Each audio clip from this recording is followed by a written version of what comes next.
Welcome to Hashtime with Nabuguzi Chiwanuka. This is a place where we help you unravel social constructs, discuss self-development in line with mental health, emotional well-being, and everything in between that directly or indirectly affects us in the millennial world around us. If you're hearing my voice for the first time and are the kind of person who is not scared of being a better version of yourself even if it requires you to contradict who you were 24 hours ago, consider this your virtual home. I'm your host, Nabuguzi Chiwanuka, and I cannot wait to engage with you in the various conversations. Hey, welcome to the official first segment of Unraveling Life with Jagero. Let's dive into it. Hello, listeners. My name is Jagero, and today I'll be having a conversation with Nabuguzi. She has got an amazing podcast that I've been part of. I've not been speaking so much on it because Nabuguzi sort of fears my radical stance on most things, but. What do you mean I fear? Because she's been a friend of mine for so long, and I have known her for so long, and I've seen what she's doing with Hashtime. We have decided that we are going to be talking about issues of life. Nabuguzi, what did you call it? Unraveling Life with Jagero. Unraveling Life with Jagero. So, like I said, my name is Udur.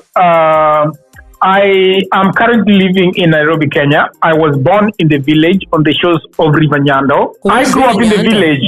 Which village? When you talk about, let me roll with this thing, Nabuguzi.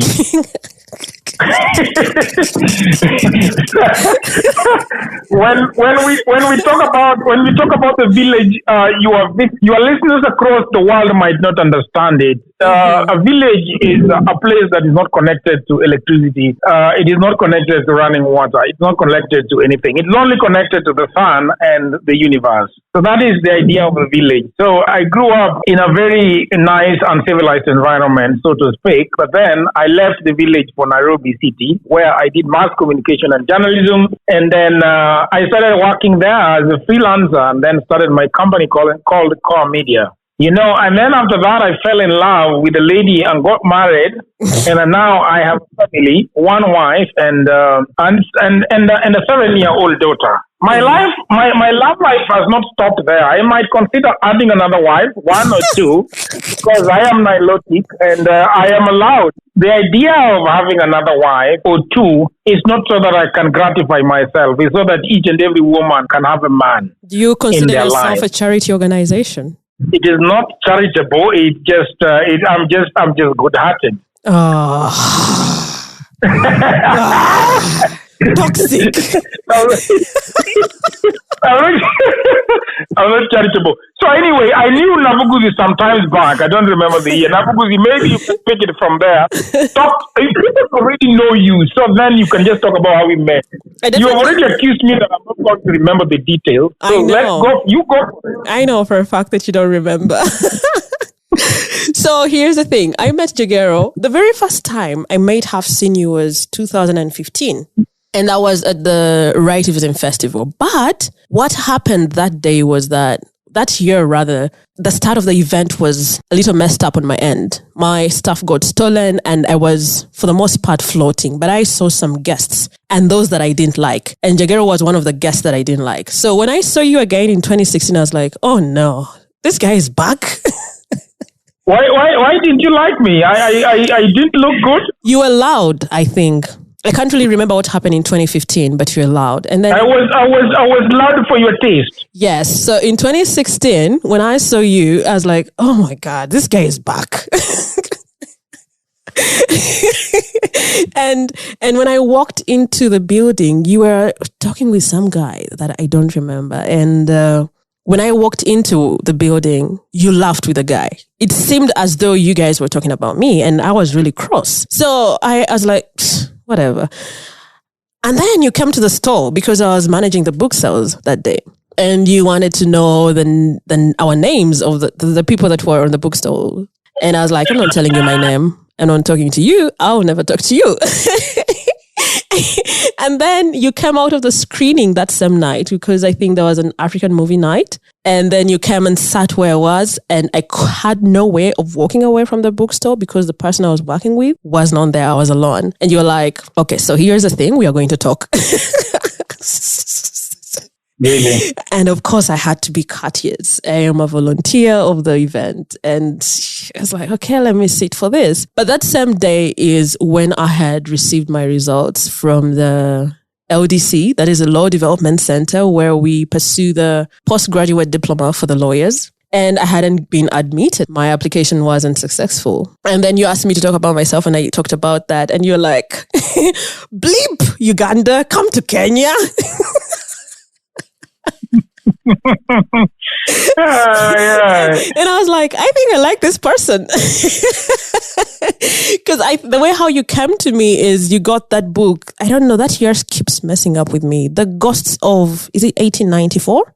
The Ghost of 1894, correct? Yes, you had it, and you're like, before you asked me, I think, to talk about myself, you were like, let me read you something. Let me read your excerpt here. And you started reading, and you're like, I can sell you my book. And I was like, I don't have money. And you're like, give me whatever you have. I was like, what the heck?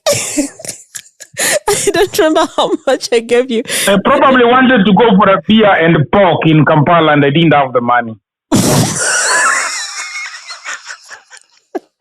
So that's how artists sell their souls and sell their gonads to people, because it's a very crass world out there for artists and writers. So perhaps I was running, and you remember your festival was also very shitty. I don't remember eating anything. I don't remember eating anything. I remember eating eggs and chapati.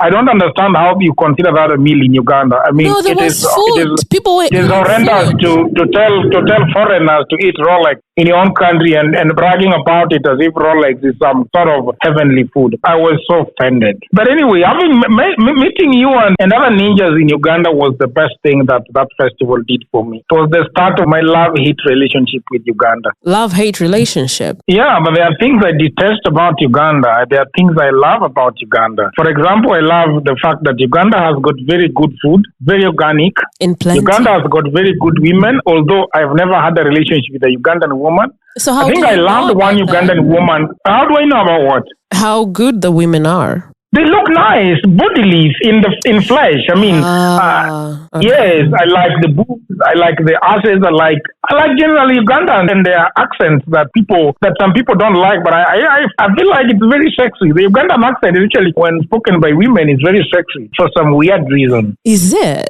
You were trashing the Ugandan accent the first time I was in your home. And I didn't even know Ugandans had an accent until... No, Uganda, I didn't talk ill about Ugandan accent. I talk ill of their grammar. It's shit. Do you know, let me tell you something. The very first time you made me step back was when you were making fun of Kongs. And it was so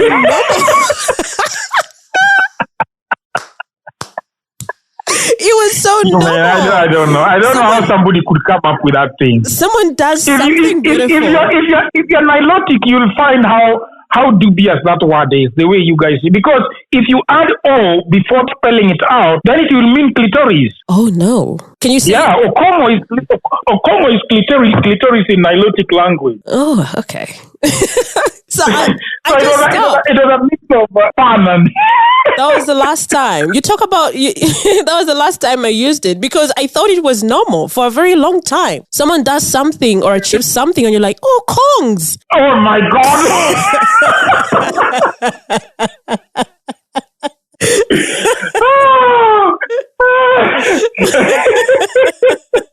Yeah. Okay. But anyway, that is Ugandan English. So. And then when you talk about that part of your beginning of the love and hate relationship, you know, I was talking to Amari. For those that don't know Amari, yes. Amari is Auma Julie. She is the wife to this man. And I was talking to her. Yes. That is the woman that saved me from the world. Oh, yeah, she did. We thank her. Yeah, I remember dating ladies before I met a woman, and it was pure horror. I was terrorized in the dating world. Seriously terrorized. I mean, those women were just like, man, dang. You know, dating is very bad for men. Oh, yeah? Something that I should tell you, by the way, I don't know whether it is happening in Uganda now. Tell me about it. There are a lot of tours that these young people, mostly single, are taking part in Kenya right now. So there are these two small tour companies that have been started by young people. So like Nabuguzi starts something with a group of friends, maybe 5, and then they get a WhatsApp group, and suddenly people are joining, a lot of joining. Somebody has got 2,000 people on a WhatsApp group, and then they are going to different places.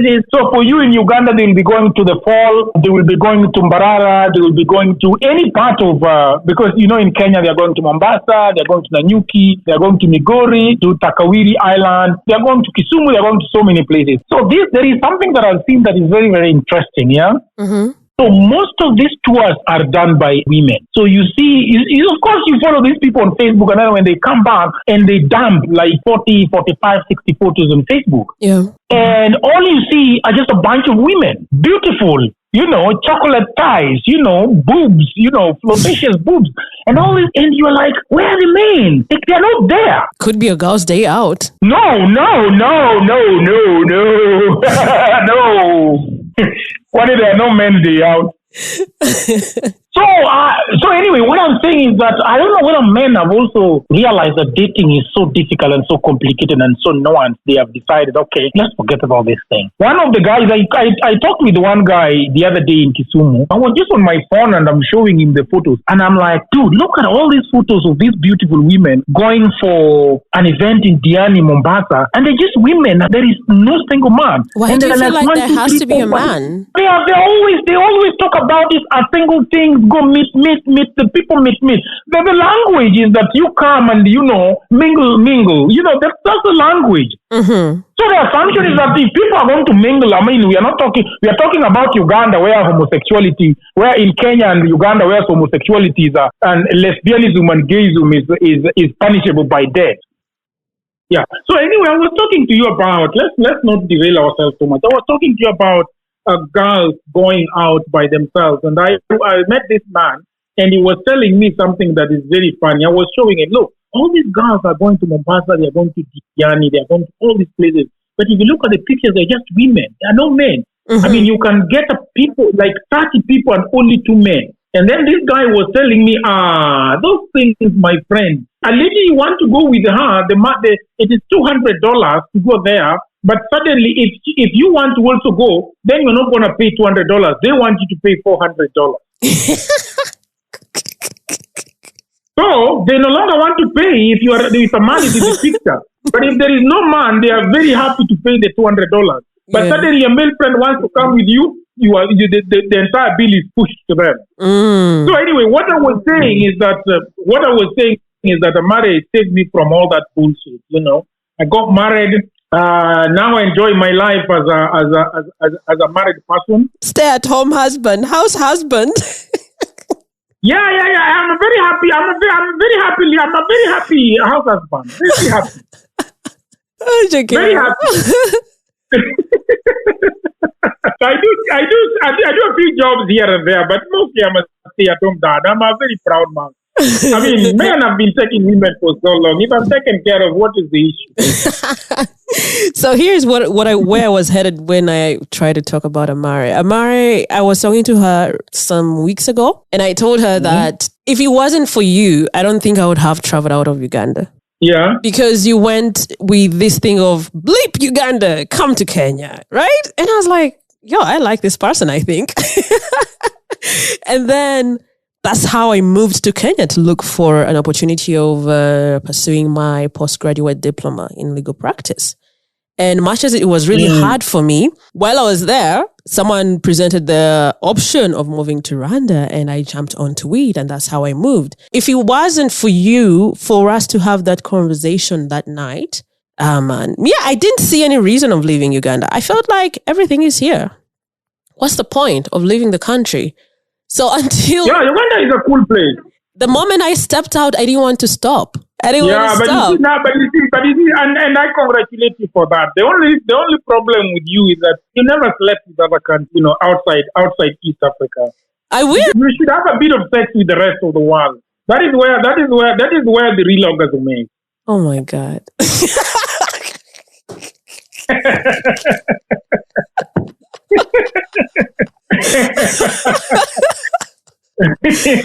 What is your problem? I'm a writer.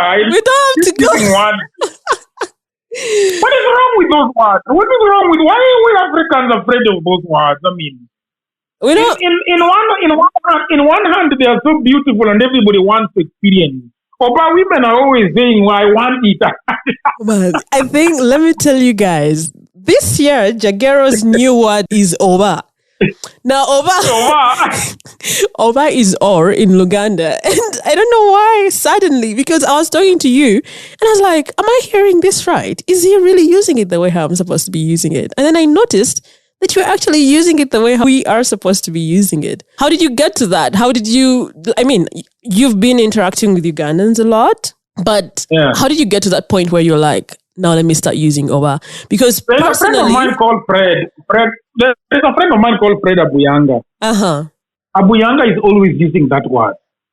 And he's one of those Ugandans that find it. Yeah, I've known him for long. But you've just decided. You've just decided this year. Since 2015. You've just decided this year to start using Oba.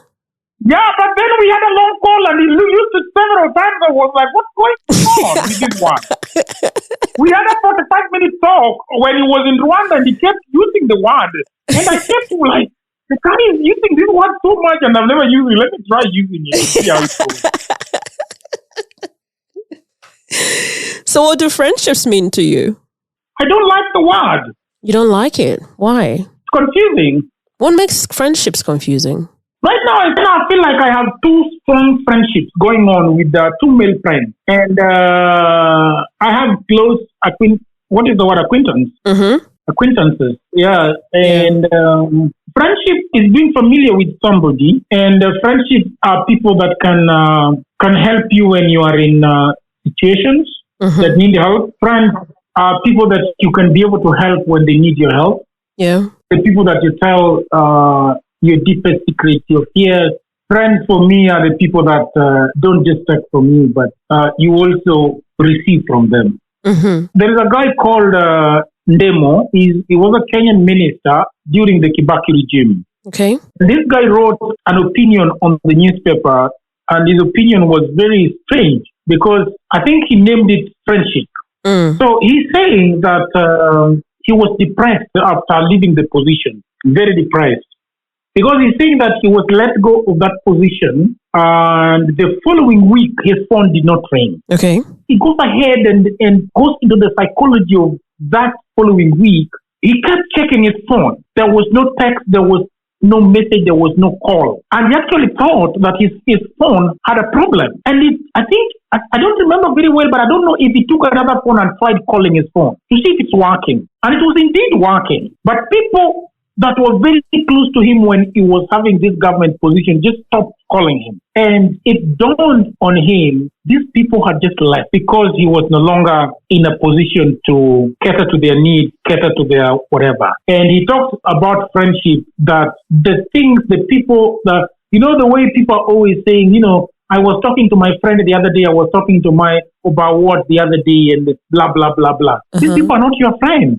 These people are leeches. These people are just next to you because of what you have. Mm-hmm. And before I got very close to Onyango and Jagero. Yeah.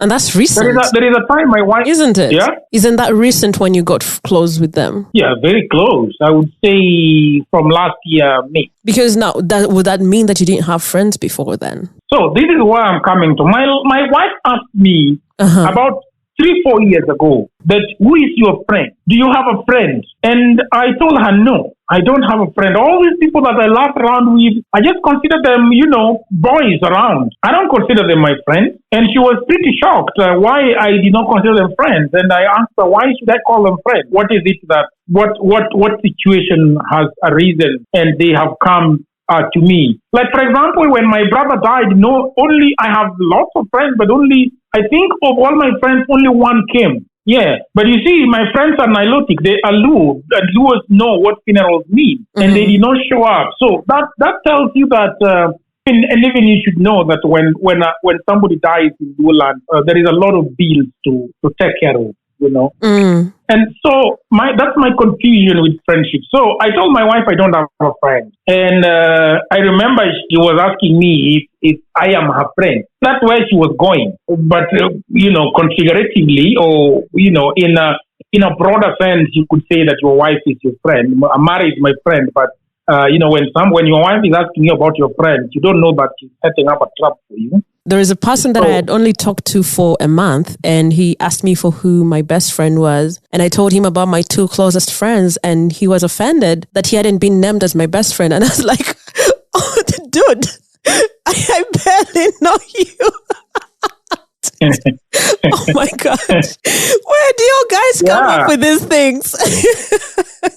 So you can see how flimsy things of friendship. For some friends, okay, here's the thing. I've had friends, really. I've had, I don't think I really have one from primary school. Primary, I didn't really have friends. I was just floating. Whoever wanted to talk to me, I would talk to them. Secondary, Oliver, I have a friend that I carried along. And some that I did study with, they're more like acquaintances. And for my A-levels, I have someone that is really, really close. Someone from campus as well, really, really close with me. They celebrate my wins before I really find reason to celebrate them. I can be on the side of, oh my God, I'm so exhausted. I don't think this is worthy of a celebration. And they're screaming. They're like, do you know what you just did? And I'm like, okay, let us try to celebrate that. But some years ago, I think that was 2018, when I started following TD Jakes a lot, he talked about 3 types of friends, I think. He said you need a person is supposed to have a confidant. They are also constituents and comrades, I think. And that part where you mentioned about the politician who talked about friendships, I think the people he might have had around him for the most part were just comrades. And what TD Jakes might have explained, I don't remember the content of the video very well, but he seemed to have mentioned that the comrades are the ones that, just want what it is that they can get from you. Or maybe they're constituents. And then there is another class. Between those two classes, I don't remember which one does what. But he mentioned that there are some who even get closer to you because you have a common enemy. And the moment you don't have a common enemy, they step out because there is nothing else to bond about. And he really emphasized that it is important for someone to have confidence in their life. Those are people that know your secrets. Okay, they might not know everything, but this is someone that you can open up to when you need someone to open up to, and they're readily available to listen to you or support you. Sometimes you may not even say anything, but they just know that you need the support and they're there. Yeah. That's how he categorized them. So when you mention about the politician, I believe those are the people that fall under the comrades or constituents, whatever he meant. But you see, you only know them when they are going, because you can't judge people and saying that I'm going to put you in a container called comradeship or whatever, because all you see are friends around you. And you only realize that, oops, they were my friends when they go. But it also comes with how you relate with them. Because if we are only going to the bar... what are the parameters? So here's what happened to me in 2017. I had someone that I was... she would call me at 12 a.m. and I'm going to figure out how to get to her. And then at some point I had troubles that were really weighing me down and I really wanted to talk to her. And she was like, hey, don't bother me with your stuff. I was in shock. I had been there for this girl for a very long time.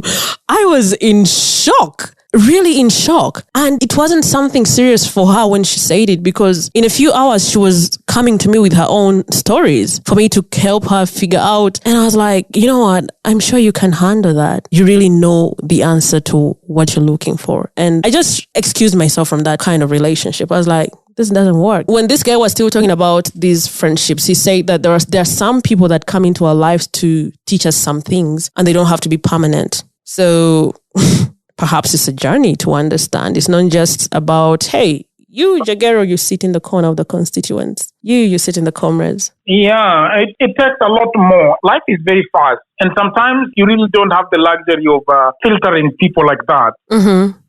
Because even sometimes people can really play a role and act. Mm-hmm. Even if it means giving you something, they will give you something so long as they know that you occupy a position whereby when they want you, you'll come.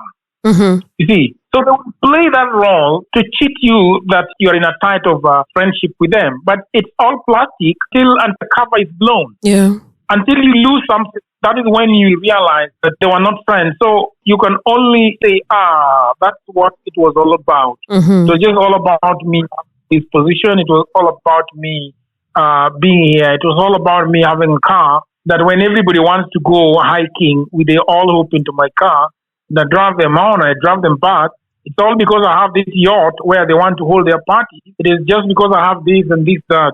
For your experience with the people that you have, let's say, imagined to be friends, have you experienced some of the toxic friends? I think when you talk about toxicity, for the most part, we don't really take heart to the fact that sometimes toxicity can come from friends. We usually look at it from the angle of romantic relationships. I believe toxicity can come from a relationship that's not sexual, or that I think toxic friendships are there all over the place.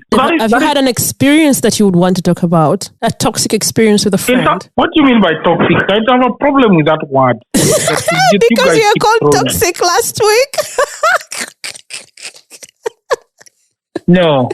Like an abusive friendship. Well, people are just taking from you and not giving you back. It may not really be taking from you per se. It might even be emotional abuse where you don't even have a safe space where you can talk with this person. In a way, it's one-sided. Well, I am, like I've told you, I'm very agnostic when it comes to friendship. And I'm very aware of my surroundings. And I think through a lot of things. There are people that have done that to me. For example, there are people that have been... I have an office, and there are people that have always taken advantage of doing things in my office, using it at their office, and not really bothering about the charges involved, whether it's electricity, whether it's water, whether it's rent, and things like that. So I've had that where you see a lot of people using your office space, but at the end of the day, you're the only one who is taking care of all the bills. That one stands out for me as one of those friendships that have not been. Now, friendships whereby they can ask support from you, but for you, when you ask support from them, all you silent. Or I don't have, I wish I had, Yeah. So, but I've also realized that humans are complicated. Sometimes they genuinely don't have it. Coincidentally, they don't have it every time you ask. Which sometimes it is actually true, but it also comes to really understanding, because you can't always be on the sideline where you don't know where your friend is coming from with their lack of stuff. Like personally, I will tell you for a fact that most times I sit back and sometimes I really dislike myself with my monetary position, my financial status. I would be like, I want to do this for my friend, but I can't afford it. And yet for the times when you need them, they're actually there, and it really weighs me down sometimes. But you find I have something to say about that. And then you come to a place where you have someone that you have been there for before, yeah? Because there was a time when I was just testing someone, and that time I was at the university, and I was like, wait, what kind of friendship is this I'm in? And for someone that had gone, because there's a time when this girl didn't have money, and back then my understanding of love was going out of your way, even if it's detrimental to yourself. And this was in my relationships. This was also in my friendships. So when she didn't have a certain amount of money, I went as far as borrowing that money. And I didn't even know where I was going to get it from. But she managed to pay back after me pestering her to bring back the money. And I paid back where I got the money from. And I pretended to have needed 20,000. And I called her because when we were at the university, she was working. And I called her and I was like, hey, I need this amount of money, like 20,000. It's like, today when I came to work, I left the money at home. Most of it is at home. When I get back home, I'm going to send you money. I think that was, I don't know, maybe like a Wednesday. And then she didn't get back to me. Thursday went through, nothing. And then Friday I called her. She was at home in the evening and I was like, hey, is it possible for you to send me the money?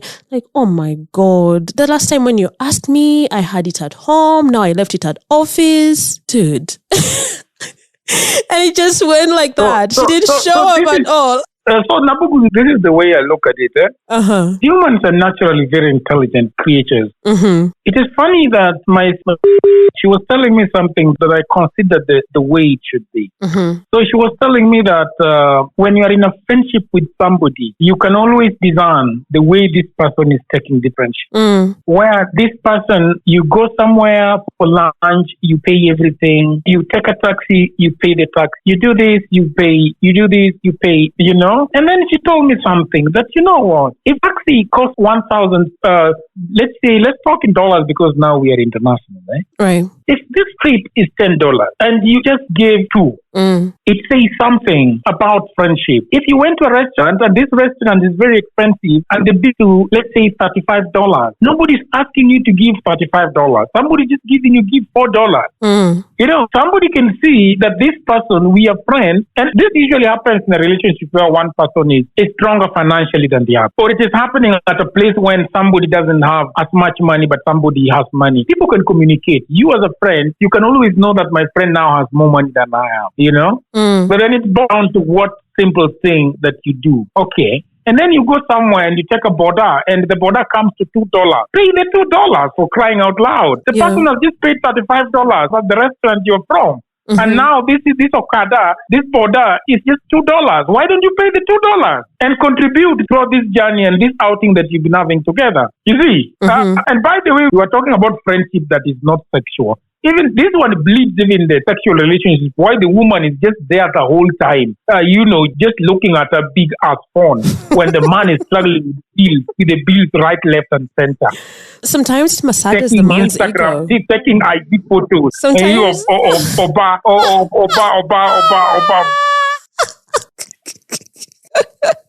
Just taking Instagram photos. That was blah blah blah. Yelling on a boat.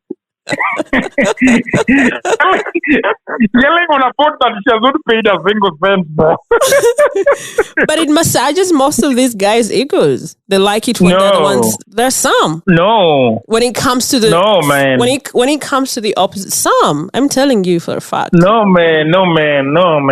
Trust me, I'm a 40-year-old. Yeah, you're 40 years old. There is no man that has ever told me that they enjoy paying for everything. And we talk. And one of the things I really love about my circle is that we are always talking about shit, about relationships. I have lots of men around me that are always talking about relationships. There is no man that has ever come out and say that I like paying the bills. Well, the woman is just there. Do you know? Do you know that there are men that tell their women to step away from their jobs because they can take care of every bill? Oh, well, those are men that think that women are going to be wooed by other men at the workplace. They want to get those women and put them in a pass and walk around with them like a banana ripening up in the trunk of a car. Those are those kind of men. Let's say it as it is. So we should focus on the healthy men. Is that it? Well, I don't know, man. It's about you women. You guys will have to decide whether you want to have your cake and eat it, or you're going to decide how to go about it. On the one hand, you make a lot of this gender equality noise. On the other end, you guys are there leaking around. I mean. You have to pick your struggle and you have to pick around and walk the whole journey. We have had don't your just pain. claim about this or about that. About this or about that.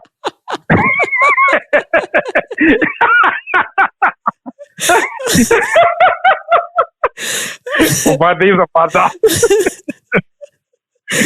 Oh, Jagero. So that friendship also goes. In fact, one of the biggest friendships is a sexual one. It is the most notorious. Yes, it is the most notorious. I'm going to tell you something. I left a lady sometimes back. I called her for a meeting and told her that I am quashing this relationship. But this is the reason. I went with you to a restaurant downtown in the CBD, Nairobi, paid for 2 plates of chicken. I paid for the salad. I paid for the Coca-Cola. I paid for literally everything. I was out of money. And I told you to pay for ketchup. They sell ketchup in Nairobi. Nairobi is a crazy Why city, are you selling ketchup? They do sell ketchup in Nairobi for how much? For 5 shillings. 5 shillings is how much? Let me see. 5 shillings could This like... lady refused to buy ketchup, and she ranted the whole time and told me of how her money has been budgeted for from first to the last day of the month, that when I'm taking her out, I need to put my finances in order. And she lectured me about finance. I mean, she told me to have a damn. Why did you go out with her? But she was my girlfriend. Oh. Yes. You see the friendship in the girl? And she got mad? She got pretty mad, pissed off. We never enjoyed that lunch because she just mooded the whole lunch break because she spent $1 to buy ketchup. It's even $1. It's not $1. It's not $1 because I've tried to calculate. It's less than a $0.25. I've calculated. It was 0.5 cents or whatever. This is the 5, you say it is 5 shillings? 5 shillings in 5 Kenyan shillings. 5 Kenya shillings in Uganda shillings is about 175. So it's not even a quarter of... It's not even a quarter of $1. Yeah, yes. Let me try to check. Let me see here. UGX to dollars. 175. $0.047. Yeah, big deal out of it. And I quashed that relationship. She went and spoke with my friend Oba. He has kicked me out of his life. But that becomes parasitic. And I told my friend that if you want to be in a relationship with her, my friend, pick from where I left, but don't disturb me. I've moved on. I'm gone. Out. There's no going back there. It becomes parasitic. So, moving forward, what do you think the best relationships should look like? Friendships. Before even going there, there is this imagination that, and it's mostly guys that, front this kind of conversation where they say, you cannot be friends with the opposite sex. It's like having a chicken for a pet. In the end, you're going to eat it. You cannot have what? You cannot have friendships with the opposite sex. Like, there is not such thing as having a friend who is a guy on my part, and on your part, a friend who is a woman. And they usually equate it to... But if the woman is... Are you suggesting that if I'm a friend with a woman that is married, I'm ultimately going to cheat with her? That is what is usually fronted. It's very common. No, I don't. You see? There are so many ladies that are very... But I have no sexual attraction to them. Yeah, you know what is usually... It's usually equated to having a chicken as a pet, that in the end you're going to eat it, or a sugarcane as a walking stick. Those are the things that they usually front.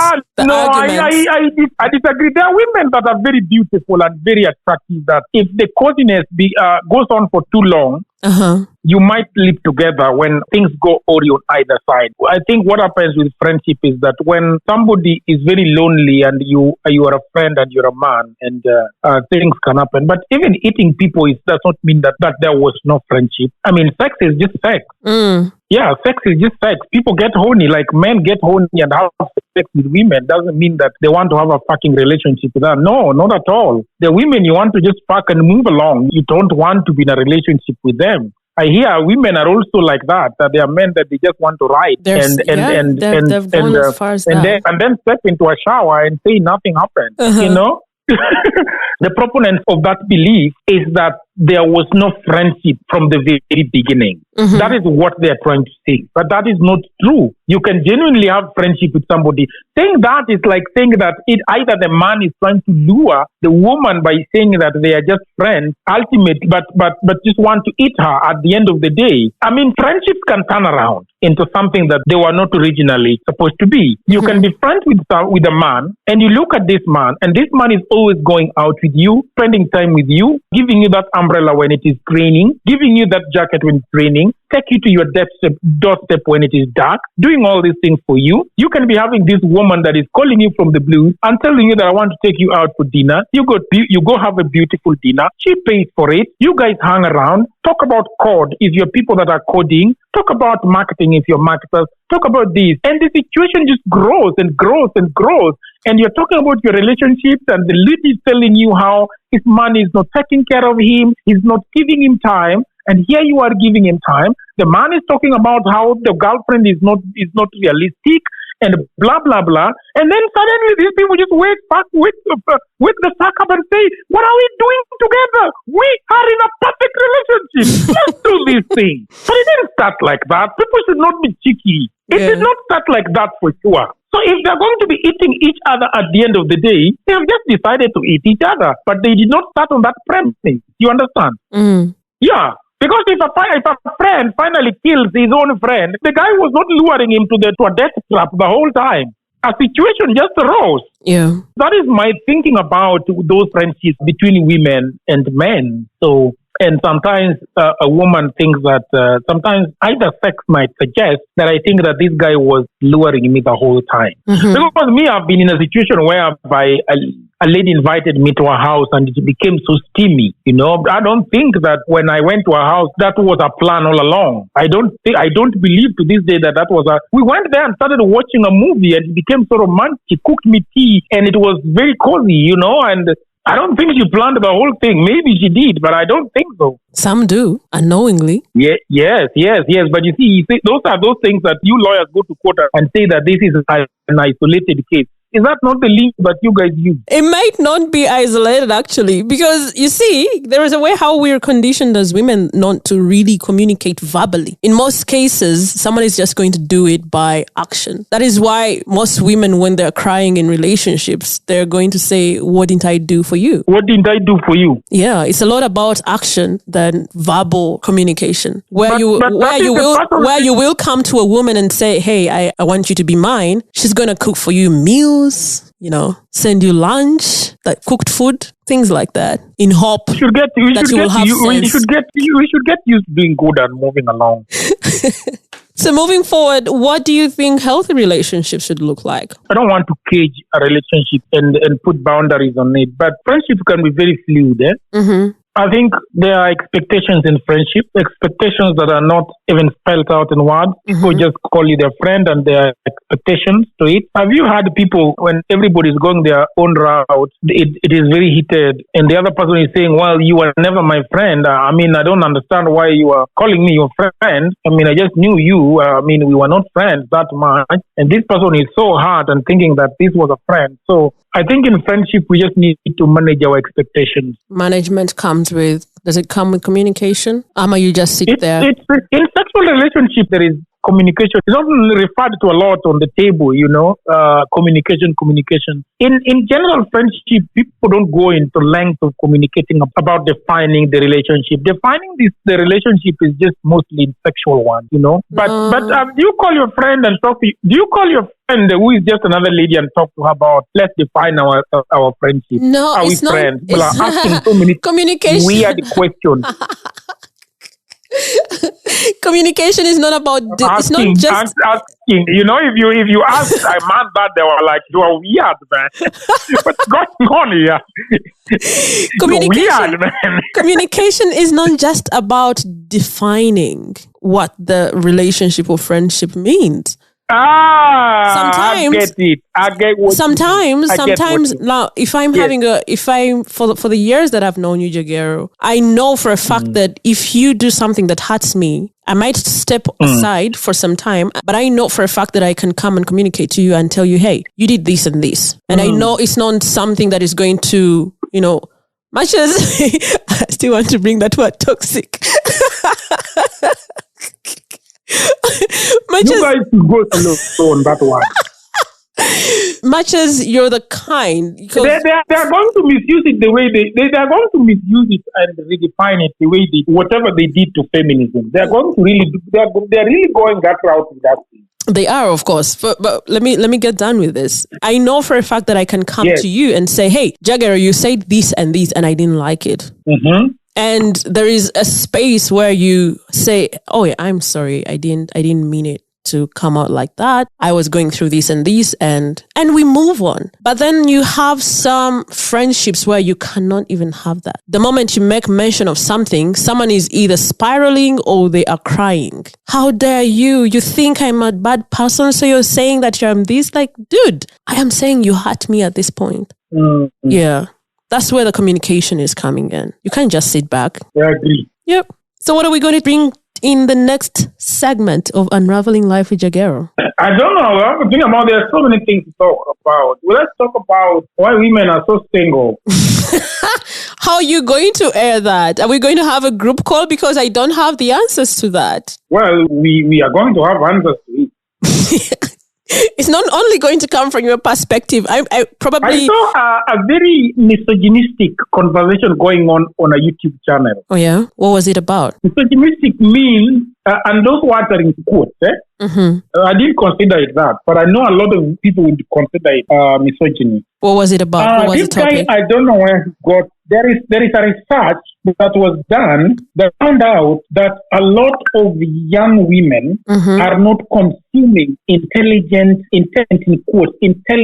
works of art. We're saying that a lot of women that are online do not read from, if you look at the readership of major serious magazines like The Atlantic, like the New York Times, or if you look at magazines that are doing review of machinery or review of phones or all these things, you find that the readership is almost 80% male. But you find, they were discussing that you find a lot of women nowadays are very quick to be quote unquote just show their bodies on the internet, watch videos that are full of gossip, like gossip channels are like 90% women. And so they went into a whole lot of discussion about why women do not consume this kind of content that ultimately is going to help them in how they shape their lives, how they take care of their home, how they take care of their houses, how they, whatever, education-wise and things like that. Yeah. So they were discussing a lot of art, and they did not have most of the answers. Most of the answers, they were just chatting as they Google the internet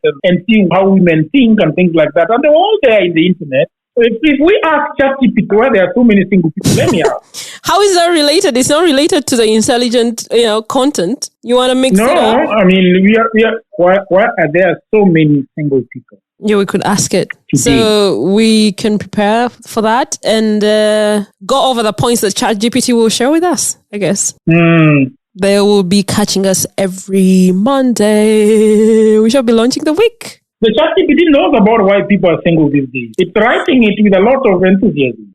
They should wait for us to share all that the other Monday. Going forward, this is how we're going to be working it out with Unraveling Life with Jagero. All right.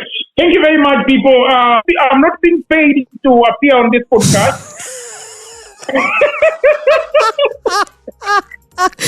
Bleep you. Wait.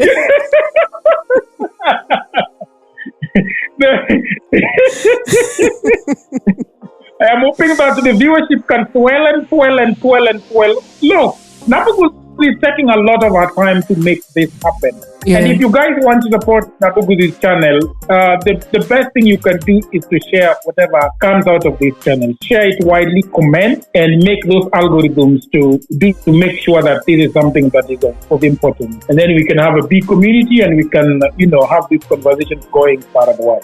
Thank you very much for hosting me, Nabuguzi, and I think people are going to love this. Thank you too for showing up for it. It means a lot. All right, bye. Bye. Thank you for tuning into another episode of Hashtime with Nabuguzi Chiwanuka. If you loved Unraveling Life with Jagero, it is happening every Monday. Our episodes are still ongoing every Wednesday. Tune in for a new episode. And for the Unraveling Life with Jagero, tune in every Monday. But I would advise you to listen to everything. Everything Monday and Wednesday. Perhaps we shall come up with something else that we'll be covering Fridays, I think. Just watch the space. Something could happen. See you on Wednesday.